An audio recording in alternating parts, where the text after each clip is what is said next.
So William Barr is Donald Trump's nominee for Attorney General. Now, he would be replacing Jeff Sessions, who was fired, and acting Attorney General Matthew Whitaker. Now, both Sessions and Whitaker are terrible picks for the country. So this is one of those things where it's like, oh man, who can get worse than Jeff Sessions? Jeff Sessions is freaking terrible. And then later on, we're like, oh, please stay Jeff Sessions, because he recused himself from the Russia investigation. Then came Matthew Whitaker. Whitaker, of course, acting Attorney General, has almost no chance of being confirmed by the Senate, so especially by Democrats. And so, and it's because of his desire to protect Trump from the Mueller investigation. So he's like, oh, Matthew Whitaker. Who could be worse than Matthew Whitaker? Well, it turns out Barr, who has been chosen by Trump, might actually be worse than either of them on policy grounds. Now, again, on the issue of protecting President Trump from the Mueller investigation, Barr is on board. And I reported that in a different video. However, there's other things that I'm going to get to. Now, of course, you wouldn't know that he's terrible if you would have listened to most of the media, who has reported that basically in Washington, Barr is regarded as a respected, experienced moderate, likely to win support from Democrats and Republicans. Why? Because he had served on as George H.W. Bush's Attorney General. Well, I mean, H.W. Bush, he's very respected president, and so anybody who served under him obviously must be great. Well, again, I've talked about that in a different video, why he's also terrible. He let people, go for Iran-Contra and things like that. So definitely not a moderate. So as he's getting vetted more information tends to come out when that happens. And that showed him basically as a fundamentalist Christian who would try to turn the Justice Department into basically a sort of religious inquisition, if you will. And I'm not kidding. Back in an essay written in 1995, uncovered by the Daily Beast, or at least being reported by the Daily Beast, Barr expressed a view that the American government should not be secular. So that whole separation of church and state thing, oh, no, we're not interested in that. No, that's too secular. No, we're a fundamentalist Christian state, and that's what we should be. He said, we should impose a, quote, transcendent moral order with objective standards of right and wrong that flows from God's eternal law. Now, the essay is titled Legal Issues in a New Political Order, and it was published in the St. John's University Law School Journal, The Catholic Lawyer. So this is based on the Catholic faith. Now, the American government, he wrote, was predicated precisely on the Judeo-Christian system that flows from God's eternal law. But since the 1960s, the state no longer sees itself as a moral institution, but a secular one. And that, of course, to him is a terrible thing. He's like, oh my God, this is horrible. We're actually secular. And we're not running on Christian morality. Well, I'm not interested in your Christian morality. And I'm pretty sure the country's, not only atheists, but people who are not really religiously affiliated, or specifically not Catholics, were not interested in your moral order. So now Barr, probably knowing that, says that through legislative action, litigation and judicial interpretation, secularists, right? And this is saying that what we apparently as secularists did, we continually seek to eliminate laws that reflect traditional moral norms. Decades ago, we saw the barriers to divorce eliminated. 20 years ago, we saw the laws against abortion swept away. Today, we are seeing the constant chipping away at laws designed to restrain sexual immorality, obscenity, or euthanasia. Yikes. So what has been progress? He looks at that and says, oh no, that's not progress. That's being against morality. Ooh, how dare you? How dare you be more secular? How dare you give gay people rights? And that's what he means by sexual immorality. So, oh boy. Now, there's more. Daily Beast writer Jay Michelson points out that those barriers to divorce, by the way, that he hates, that he rails against, right?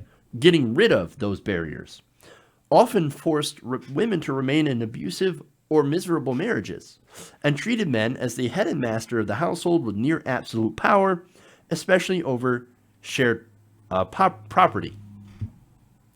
So understand that that's his viewpoint. That's his viewpoint. Hey man, I believe we should be the head and master, and that if you want to get a divorce, you shouldn't. We should put up significant barriers to you getting out of a marriage that you don't want to be in. Unless, of course, the man says so, because the man is the sole arbiter. That's what this guy is thinking. That's what this guy, unless he changed his viewpoint, that's what he believes. More. The laws designed to restrain sexual immorality had criminalized gay sex, condemning millions of lesbian and gay people to lives of misery, isolation, and vulnerability, to criminal prosecution and violence. And Barr, being in charge of the Justice Department, would be worse for women and the LGBT community. In another specific example, Barr wrote that laws are proposed that treat a cohabitating couple as one would a married couple. Well, he's not in favor of that too. He said landlords cannot make the distinction and must rent to the former just as they were to the latter. So he's like, oh, housing discrimination. No, I want more housing discrimination against unmarried couples. Not only that, but unmarried couples, whether you're gay, you're straight, it doesn't matter. I want to be able to discriminate against people who are cohabitating. That is extreme. He also wrote that since the mid-1960s, there has been, quote, a steady and mounting assault on traditional values. As a result of that assault, quote, we have lived through 30 years of permissiveness, the sexual revolution, and the drug culture. We have had unprecedented violence. We have had soaring juvenile crime, widespread drug addiction, and skyrocketing venereal disease. Wow. He does realize that crime, even in the 1990s, it was on a downward trend. We're actually the most peaceful levels we've ever been. Violence, down. As far as the drug problems, let's be honest. A lot of the drug problems that we're having in the opioid crisis, for example, has everything to do with corporate greed, as well as the war on drugs. So, look, man, he's wrong. But more importantly, he's presenting a very simplistic view of the world. Basically, secular liberals bad, conservatives good. And also by extension, religious liberals also bad. Because what he's looking at is a specific piece of doctrine that he is following, right? Now, he also believes that conservatives are just inherently more moral. Now, I would argue that being pro-war, anti-immigrant, pro-wealth, evangelical, believing in that doctrine that has formed the backbone of the right evangelical movement is immoral itself. Because, again, pro-war, anti-immigrant, anti-poor people, I mean, look, it all kind of is fairly obvious. But see, what he sets up by doing that is an us versus them mentality. Those who are the true arbiters of the faith, well, you're on my side, and everyone else is the enemy. But that's not true. Look, a lot of people with very big religious beliefs don't just fall on the camp of, I want to spread my, I want to make sure to impress my religious beliefs on you. That's not how a lot of them operate. Some do. And these are the people that are in the fringes that are attempting to grab power. That's who William Barr is, right? So now, let me give you a part of his essay that is pretty dangerous, right? Now he says, and this is basically outlining the plan in order to take that power. He says, the real message is that we're going to have to do more than just joust around the margins. We must re-enter the fray in an effective way. take the battlefield and enter the struggle. So how does he want to do that? Again, setting up this battle versus good and bad, which is so simplistic. It's really, it's for simple people, right? For people who are not smart, who don't understand nuance. So, them bad, us good. But then again, there are people that glom onto that sort of mentality because it helps them to make sense in the world. So like, oh no, I have to support my team. I have to pick my team. My team just happens to be trying to steamroll over your rights just because you're different. So, and unfortunately, we have to fight against that team. Now, he wants to do this, all this stuff, by subsidizing religious education, Catholic specifically. So he wants to take public money and put it into Catholic education. So he's going to couch that in language of, oh no, it's parents' choice. Parents' choice to go and put people into Catholic schools. Now look, if you want to do it with your own money, that's fine. You want to pay for religious education out of your own pocket, that's perfectly fine. The problem is that when you take public money out of the public school system and you put it into religious education, that is, of course, unfortunately, state sponsor of religion, which is spelled out in the First Amendment as a no-no. You can't do that. You can't say, oh no, we as the government are going to favor one religion over the other by allowing money, public money, to go to this specific religion. Now, if they did it for all religions, well, then it wouldn't run afoul of the Constitution. That means public money would have to fund Jewish schools. Or even more extreme, I know this can make your head explode, but Muslim schools that are teaching the Quran. Now just imagine, I'm seeing right now, conservative heads all over the internet just exploded. Oh my God, we're going to fund Islam? What do you do? No! Well, look, if you fund one, you got to fund them all. Or else it is unconstitutional. So what the person that is going to take over, possibly, the Department of Justice, does not believe in the Constitution, in the core tenet of the First Amendment, which is freedom of religion. Ironic, as he calls himself an incredibly religious person. So, and of course, does that by ultimately doing state level vouchers and then going to federal vouchers.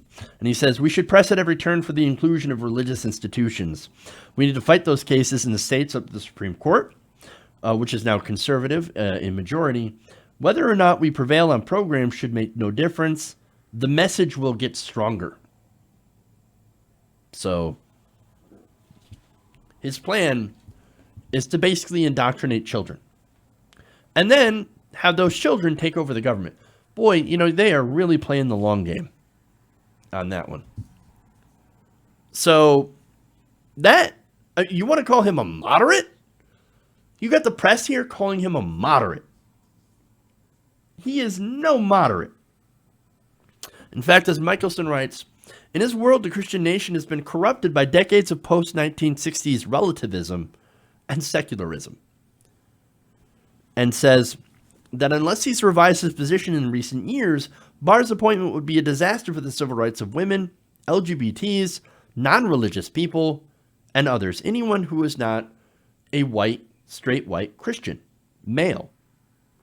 Because to Barr, the government was never meant to be secular, despite the First Amendment basically pointing out that there should be a wall of separation. I know that's not particularly in the Constitution, but what it says is that we shouldn't establish a religion, which makes the argument of we should separate, build a wall of separation between church and state, that much more relevant and true.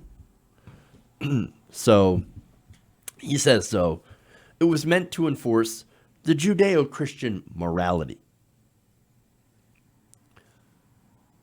Why should we live under someone else's morality? That's the question at hand. And unfortunately, if Bill Barr gets confirmed to the Supreme Court while still holding these incredibly dangerous views, he might get an opportunity to enact that agenda as the nation's top law enforcement officer. So call your congresspeople. Make sure that William Barr does not get confirmed by the Senate. Hey guys, hopefully you enjoyed that free video. Now I'm going to have to ask you a favor. Between the demonetization and the YouTube algorithm messing around with view counts, etc., we're having a hard time adjusting to the new YouTube reality, which is where you guys come in. See, we have a Patreon, patreon.com/TYTNation, set up to help us rely on you guys, the viewers, instead of big corporate ads. Look, you know the show. You know I'm not in favor of big corporations anyway. So help us transition away from relying on the ad model to pay the bills and sign up to be a patron, patreon.com/TYTNation. That goes a long way to help us keep the lights on. And you guys will know that you're supporting independent progressive media.